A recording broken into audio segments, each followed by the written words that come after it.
what clears my soul. Dancing's what makes me whole.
Dancing is what to do. Dancing's what I think of you. Dancing's what clears my soul. Dancing's what makes me whole. Dancing is what to do. Dancing's what I think of you. Dancing's what clears my soul. Dancing's what makes me whole.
What makes me whole. Dancing is what to do. Dancing's what I think of you. Dancing's what clears my soul. Dancing's what makes me whole.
Dancing is what to do. Dancing's what I think of you. Dancing's what clears my soul. Dancing's what makes me whole. Dancing is what to do. Dancing's what I think of you. Dancing's what clears my soul. Dancing's what makes me whole.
what makes me whole. Dancing is what to do. Dancing's what I think of you. Dancing's what clears my soul. Dancing's what makes me whole.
Dancing's what clears my soul. Dancing's what makes me whole. Dancing is what to do. Dancing's what I think of you. Dancing's what clears my soul. Dancing's what makes me whole.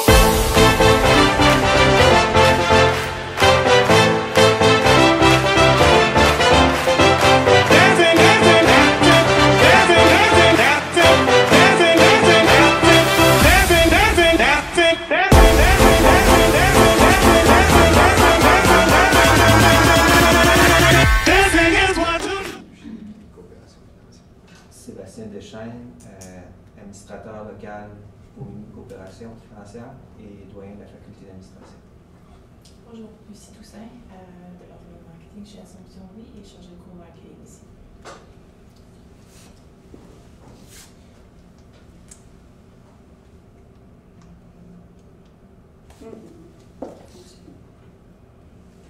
Je crois que non.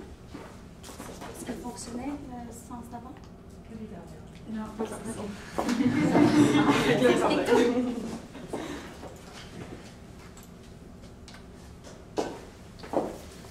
Les milléniaux, une génération fascinante pour les entreprises. Une génération qui parfois semble difficile à déchiffrer. Les milléniaux, tout ce qu'ils veulent, c'est s'épanouir. Ils veulent vivre. Quand on parle de vivre, on parle de moments forts de notre vie. Puis dans ces moments forts-là, c'est important d'être présent quand ça compte. Je m'appelle Audrey. Voici mes collègues Claudia et Charlie et nous sommes l'agence Cas par Cas. Aujourd'hui, nous sommes ici pour répondre à votre mandat qui est de proposer un plan de marketing stratégique afin de rejoindre la clientèle jeunesse, les milléniaux, pour la prochaine année 2017. Nous avons chiffré nos objectifs à augmenter vos parts de marché à 0,05 %, ce qui représente à peu près 180 nouveaux clients. Ensuite, d'augmenter la détention de produits financiers d'un troisième, voire jusqu'à un quatrième produit financier. Dans un troisième temps, ce serait d'augmenter le sentiment d'appartenance à Union Coopération Financière dû à votre nouvelle image de marque. Pour ce faire, nous passerons au travers de notre analyse, nous vous proposons notre stratégie et nous vous démontrons son implantation. Maintenant, permettez-moi de vous parler de Union. Vous offrez à vos consommateurs des offres de produits adaptés. Donc, chaque consommateur a une panoplie de services qu'il peut avoir justement avec vous et vous offrez le choix à vos consommateurs d'avoir beaucoup de services dans une industrie qui est assez compétitive. Donc, vous offrez des services compétitifs qui vous démarquent justement et qui font en sorte que vous offrez des meilleurs services que ce que vos compétiteurs peuvent offrir à leurs consommateurs.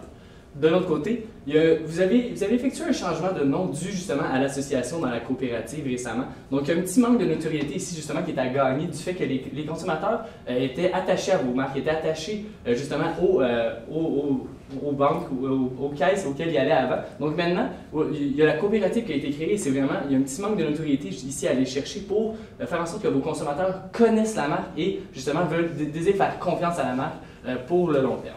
Si on regarde un petit peu plus en termes de marché, il y a plusieurs opportunités ici qui s'offrent à vous, particulièrement chez les milléniaux. Il y a une grande importance justement chez ce public cible-là parce que premièrement, ils commencent par exemple son études. Donc, ils vont peut-être aller chercher des marges de crédit, ils vont aller chercher des prêts pour une nouvelle auto. Mais aussi, ils sont un petit peu plus âgés, donc ils vont commencer à regarder pour une première maison, donc une hypothèque. Donc, il y a vraiment une très, très grande importance ici qui est mise sur les produits financiers, donc les premiers produits financiers importants de ce public cible-là. Ensuite, il y a une importance des valeurs de la communauté. Donc, chez les milléniaux, on aime vraiment le partage. C'est un public cible qui est vraiment axé sur le partage, sur vivre en communauté, pour vraiment aussi s'impliquer dans la communauté. Donc, c'est vraiment une opportunité que vous pouvez saisir dans le futur. D'un autre côté, c'est vraiment difficile d'aller chercher les consommateurs des autres banques parce qu'on sait qu'il y a beaucoup d'études qui ont démontré qu'un consommateur qui va avoir 4 produits et plus dans une institution bancaire reste fidèle sur le long terme à cette institution-là. Donc on pense où est-ce qu'on va avoir par exemple une hypothèque, une carte de crédit. On ne va pas nécessairement vouloir changer de compagnie pour aller vers une autre institution bancaire. Donc c'est une petite menace justement d'aller chercher ces nouveaux consommateurs-là. Il va falloir faire beaucoup d'efforts justement pour aller les rejoindre. Vous offrez plusieurs points de distinction. Vous vous différenciez sur le marché du domaine financier parce que, premièrement, vous êtes une entreprise locale. Vous êtes une entreprise d'ici et vous avez les valeurs de la communauté. Donc, vous êtes vraiment une entreprise locale qui offre son savoir-faire et qui s'implique dans la communauté. Donc, vous désirez beaucoup vous impliquer pour justement aller avec les valeurs des milléniaux. Donc, c'est vraiment un point de distinction que vous offrez. Et vous avez un large portefeuille de produits. Donc, comme on l'a déjà mentionné, vous offrez des produits adaptés à chacun des consommateurs cibles et c'est ce qui fait en sorte que vous pouvez vous différencier de la compétition. Donc, à qui on s'adresse? On s'adresse entre autres à Jonathan. Jonathan, c'est un jeune millénial, il a 19 ans. Il vient tout juste d'entrer à l'université, jeune très très actif, il a un emploi à temps partiel, en plus de s'impliquer à l'université. Jonathan, il bouillonne d'énergie, il a plein de projets, des projets de carrière. Puis Jonathan a un compte épargne, un compte chèque, puis il n'a pas encore de carte de crédit, mais il pense, mais il ne sait pas trop comment il va financer ses études, puis il commence à penser à comment il va payer ses études. Dans un deuxième temps, nous avons Maude. Maude, elle a 26 ans, elle a déjà terminé ses études, elle a un emploi à temps plein, mais elle a aussi des projets d'entrepreneur. Elle désire avoir sa propre entreprise, être sa propre boss, elle veut vraiment prendre ses projets en main. De plus, parlant de projets en main, elle vient de se fiancer, donc en ce moment on parle d'une maison avec son conjoint, donc tous des beaux projets. Puis encore une fois, elle va demander un nouveau produit financier. Pour l'instant, carte de crédit en main, compte chèque, compte épargne. Elle a 3 produits en main, possiblement un 4e, ce qui nous amène à notre point commun entre Jonathan et Maude. Les deux vivent des moments marquants en ce moment, puis ils ont besoin d'un produit financier pour les aider. Ils sont en train de réaliser l'importance que ça prend dans le parcours, qu'on ne peut pas choisir ce produit financier-là juste sur un coup de tête. D'ailleurs, leur processus d'achat va selon le tunnel de conversion suivant. Au niveau de l'intérêt. Au niveau de l'intérêt, on reconnaît un petit problème, étant donné qu'ils doivent reconnaître votre marque puisqu'elle a changé de nom. Donc ici, on doit s'assurer qu'ils reconnaissent Unicoopération financière. Et dans un deuxième temps, il faut aussi comprendre que la nécessité d'un besoin, la reconnaissance d'un besoin est nécessaire pour acheter ces produits financiers-là qui sont de plus grand engagement. Par la suite, si on va plus loin dans le tunnel de considération, une fois qu'on a reconnu ce besoin, il faut analyser nos différentes opportunités. C'est là que ça devient un processus d'achat un peu plus long, puisqu'on doit comparer nos différentes options. Ce qui fait en sorte qu'on a un frein pour se joindre à l'achat et que notre stratégie que nous apprêtons à vous proposer va vous permettre de se joindre jusqu'à cette étape. Maintenant, qu'est-ce que Jonathan et Maude ont en commun? On le dit, ils sont dans une période où ils vont vivre des moments, des décisions, des moments clés où ils vont être portés à prendre des décisions importantes au niveau financier.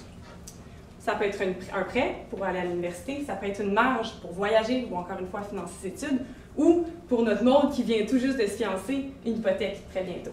Dans tous les cas, on parle d'un engagement qui est à long terme. C'est un engagement qui va nécessiter plus de réflexion et qui, comparativement à un compte chèque qu'on va prendre quand on est tout jeune parce que peut-être que nos parents sont avec cette institution financière-là, va demander de comparer et peut-être d'aller vers une autre institution financière qui va peut-être mieux répondre à nos besoins. Alors, notre stratégie aujourd'hui, c'est justement de devenir le premier engagement financier à long terme de Jonathan et Maud. Je m'explique. Ça va être important d'aller se positionner à ces moments-là où ils ont à prendre une décision qui va les engager à long terme. Pour Jonathan, ça pourrait être, comme on l'a dit, de prendre un prêt pour financer ses études universitaires. Et pour notre Maud, ce serait la première hypothèque. Donc, ça va être très important au moment où ils vont rechercher ce produit financier-là, d'aller être là, d'être vu par Jonathan et Maud, d'être présent pour qu'ils nous considèrent et surtout qu'ils voient l'avantage qu'on a et les avantages qu'on peut combler au niveau de leurs besoins financiers. Maintenant, unis quand ça compte. Je m'explique. Jonathan et Maud vivent, encore une fois, des décisions, ils font face à plein de choix qui vont compter, très fortement à long terme dans leur vie. Ce qu'on veut dire quand unis quand ça compte, c'est que peu importe le besoin financier auquel on fait face, que ce soit une hypothèque, que ce soit un prêt, que ce soit une marge, uni est là et uni est là quand ça compte. Donc, c'est à ces moments-là clés d'une vie, ces moments-là où ça compte au point où on pourrait vivre avec justement cet engagement-là sur une période qui est long terme, et c'est pour ça que ça compte autant. Alors maintenant, en premier lieu, si on veut susciter l'intérêt de notre Jonathan et de notre Maud, on l'a dit que vous avez tout récemment changé le nom de l'entreprise, donc ça a pu créer une petite confusion ou du moins certains questionnements au niveau de vos clients actuels et potentiels. Donc, ça va être vraiment important de venir susciter l'intérêt et de venir mettre de l'avant, encore une fois, unis et en amenant justement la phrase clé « unis quand ça compte ». Donc, une petite idée comme campagne numérique, premièrement parce que pour de plus faibles coûts, nous avons on peut rejoindre un grand territoire et beaucoup de Jonathan et de Maud. Donc, une idée comme ça, on peut faire des publicités Facebook sous forme de vidéos qui vont présenter des situations un peu loufoques qui sont en lien avec ces décisions-là qui comptent tellement. Donc, on parle de louer peut-être un premier appartement, louer ou acheter un logement qui va nécessiter, encore une fois, un soutien financier. Donc, un exemple comme ça pourrait être Jonathan qui est en train de compter ses sous, se demandant s'il va pouvoir acheter son premier appartement. Et là, il compte un peu de sous et il dit « Oui, je vais pouvoir acheter mon premier appartement ».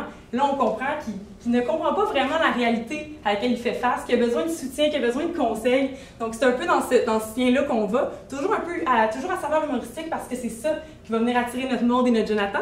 Un autre exemple pourrait être notre Maud qui, en train de magasiner les nouvelles maisons avec son fiancé tout récemment, va un peu avoir un petit argument avec lui, à savoir parce qu'elle veut l'appartement qui a un grand espace pour mettre ses vêtements et lui trouve ça un peu plus dispendieux. Donc ça, encore une fois, on vient terminer la vidéo avec « Unis quand ça compte ». Donc là, on vient voir Unis pour les conseils, premièrement, et ensuite les produits financiers adaptés. Pour ce qui est de, peut-être un peu plus pour notre Jonathan, qui est sur les campus, soit collégial ou universitaire, des Snapchat géolocalisés. Donc, ce qu'on parle, c'est des filtres Snapchat, géolocalisés, qui sont, lorsqu'on se connecte sur notre application Snapchat, des filtres qui vont apparaître lorsqu'on prend une photo de nous. Ce qu'on veut, évidemment, c'est que le filtre soit utilisé. Comment on va faire ça? C'est d'y apporter un peu d'humour, encore une fois, et d'y apporter peut-être un sens d'authenticité qui rejoint Jonathan, pardon. Donc, par exemple, si on parle d'un universitaire, il pourrait être écrit « Encore pris à l'Uni » avec toujours notre logo très important de le rapporter. Ou au collège, ça pourrait être juste envie de partir en voyage. Je suis dans mon cours, j'ai pas vraiment envie d'être dans mon cours, mais je le partage avec mes amis. Donc, c'est vraiment dans l'esprit d'amis, un peu de venir s'infiltrer dans le cercle d'amis de Jonathan de façon un peu plus humoristique, toujours dans l'objectif de venir communiquer votre nouvelle marque unie. Par la suite, si on va un peu plus loin dans notre tunnel de conversion, c'est important de s'attarder à la considération. Pour ce faire, on a pensé à une stratégie de marketing de contenu. Le marketing de contenu qu'on vous propose, c'est un contenu que vous allez vous-même produire.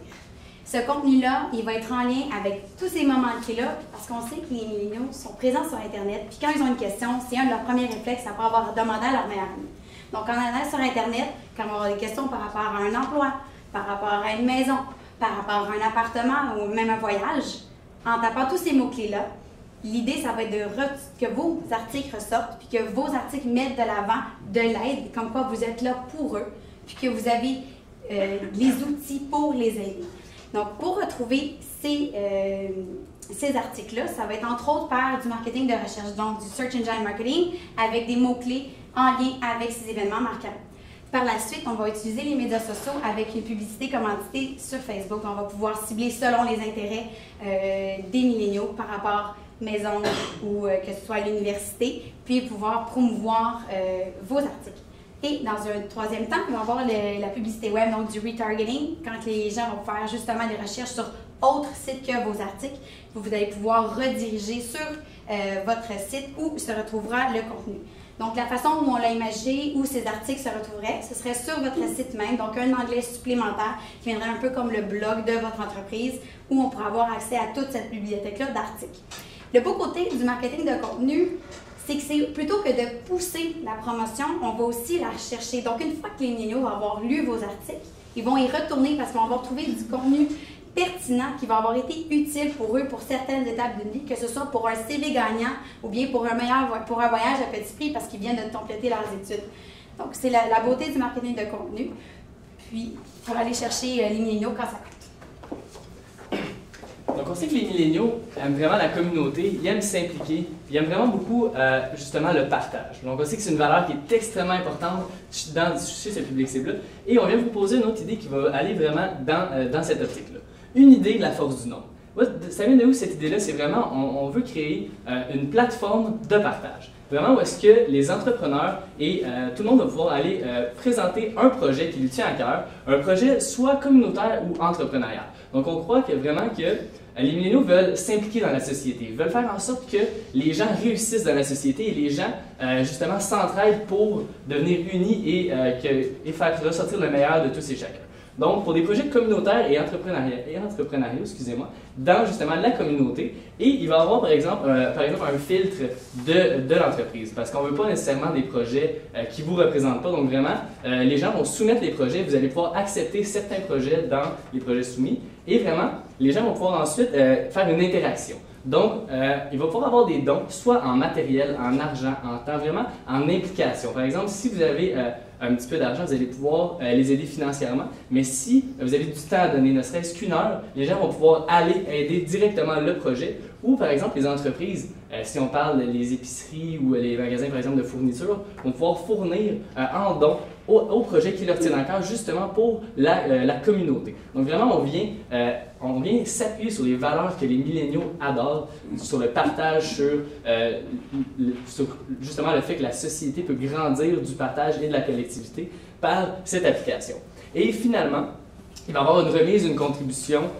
Donc, chaque projet soumis dans une région va avoir une caisse dans sa situation géographique. Et il va y avoir des bourses qui vont être remises aux projets qui tiennent le plus à cœur à la communauté, aux projets qui vont en fait le plus réagir, ou aux projets qui suscitent le plus d'intérêt et qui ont la meilleure portée en termes de ce qu'elle peut apporter justement à la société. Donc, vraiment, on veut créer une plateforme qui regroupe le partage et qui fait en sorte que les milléniaux vont pouvoir s'identifier et se dire « Wow, l'entreprise est vraiment venue s'intégrer à nos valeurs et vraiment, les gens vont pouvoir se reconnaître via la plateforme et via l'entreprise. »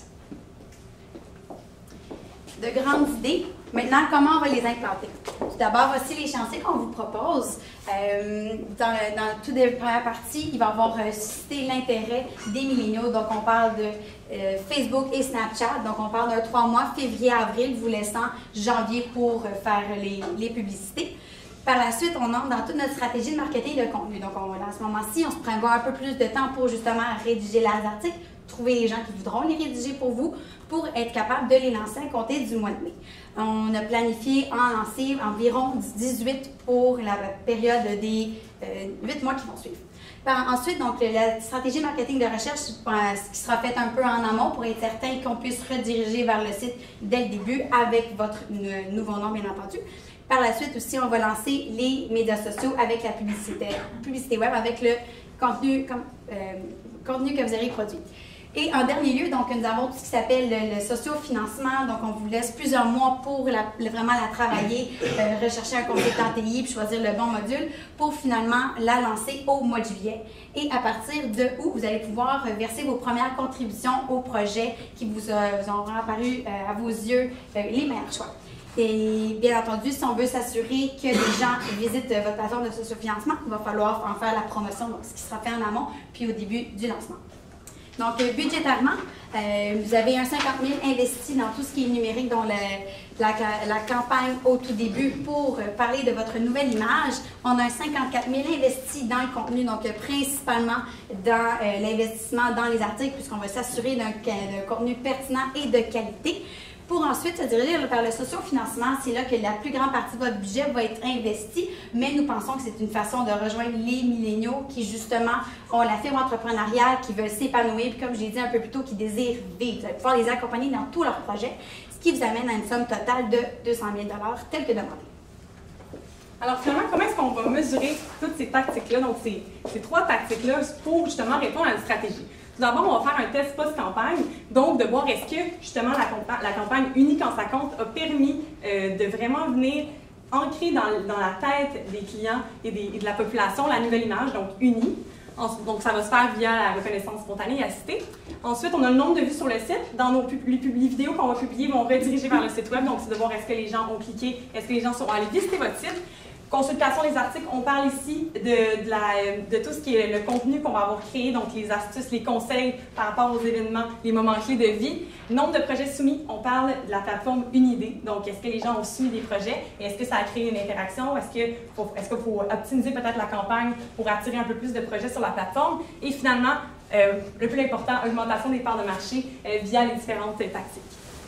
Si on fait un petit retour sur nos objectifs, on avait d'augmenter les parts de marché. Alors, et d'augmenter la détention d'un 3e, d'un 4e produit pour nos clients actuels. Ce qu'on vient faire, comment on vient le faire? Nos clients actuels, on vient s'assurer que lorsqu'ils vont prendre une décision importante à long terme, comme un prêt, une marge étudiante ou une nouvelle hypothèque, ça va créer dans leur portefeuille des produits un 3e, un 4e produit. Et c'est là qu'il y a de très fortes chances qu'on le garde avec nous pour le reste de leur parcours financier, donc leur parcours de vie.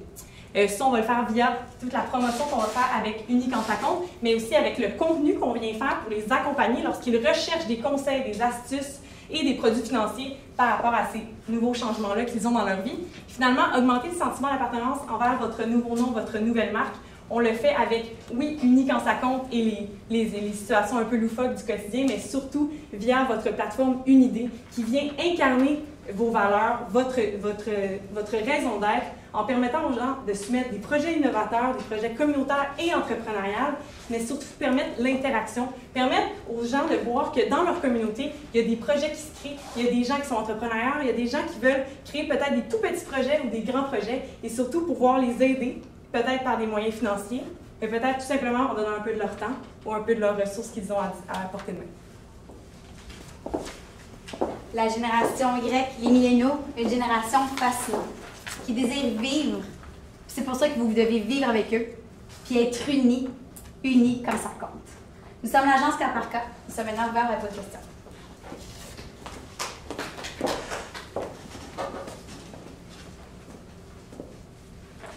Peut-être nous parler un peu plus de justement la plateforme Unidée. De quelle manière vous voyez que ça fonctionnerait, la soumission de projet, tout ça, un petit peu la mécanique en arrière de ça? Alors, vraiment, on va avoir implanté la plateforme, donc tout ce qui est TI, technologie. Ensuite, on va faire la promotion et les gens vont être amenés à visiter la plateforme, donc ce qui va être connecté à votre site web, bien évidemment. Ils vont soumettre leur projet, donc on va demander de donner des détails. Quelle est votre idée, quel est votre projet? Est-ce que c'est entrepreneurial? Est-ce que c'est communautaire?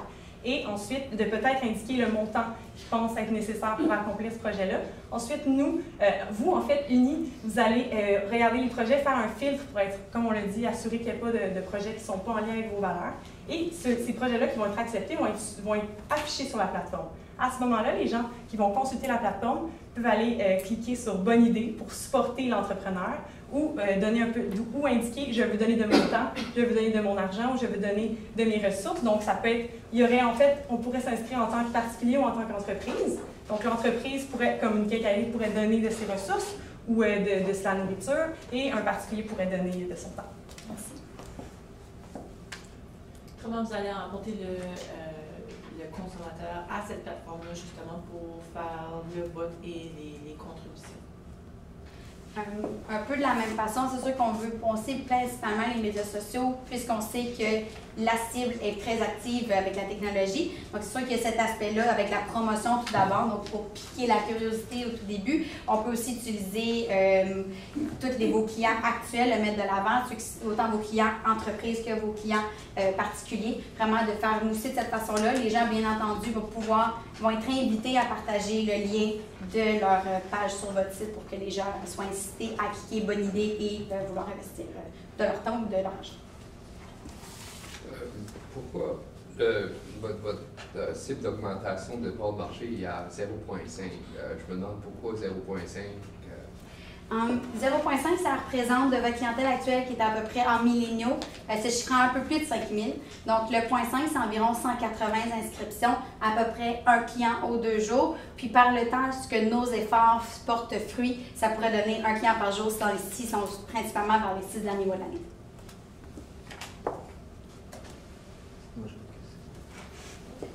C'est beau, merci. Merci.